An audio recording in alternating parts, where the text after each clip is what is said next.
Hello and welcome back to Swaggy Amma, and today we are back with another delicious recipe from the Konkani cuisine. We'll be seeing how to prepare surna kismuri. To prepare this recipe, few of the ingredients that we require would be 150 to 200 gram of yam, 3/4 cup of freshly grated coconut, 5 to 6 Kashmiri dried red chili, a marble sized tamarind, 1 tablespoon of grated jaggery,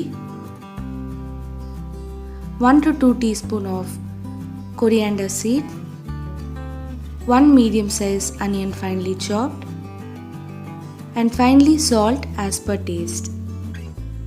Firstly, to begin with, chop the outer skin of the yam and later chop them into small size cubes. Wash the chopped yam thoroughly before further cooking. Next, take a mixing bowl and into that transfer the chopped yam. Now into this add salt as per taste and mix this well using your hands.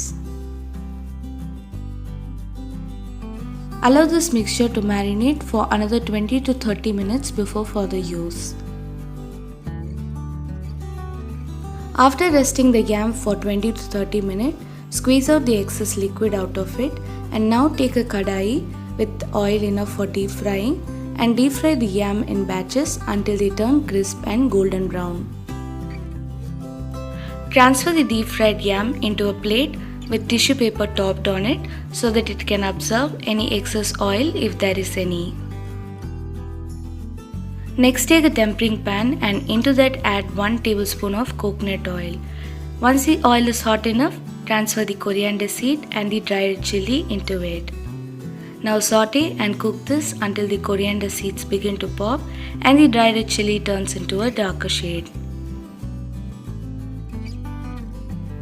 Next, to prepare the ground masala, take a mixer jar and into that transfer the freshly grated coconut, roasted dried red chili, coriander seed, tamarind, jaggery, and if required you can add little bit of water and grind this until you get a coarse consistency ground masala paste. And right before serving, take a mixing bowl and into that transfer the ground masala paste, chopped onion, deep fried yam, and give everything a good mix. Now add some freshly chopped coriander leaf and little bit of salt and give everything a good mix once again. While adding salt, be careful because we have added salt to the yam as well before deep frying, and also we have added little bit of tamarind. Now your delicious surna kismuri is ready. This is usually served as one of the side dish along with rice. So do try this recipe at home and do let me know on how it was in the comment section. If you like this video, do not forget to give us a thumbs up and to share it along with your friends. Thank you for watching and do not forget to like, follow and subscribe to Swaggy Amma in Facebook, Instagram and YouTube.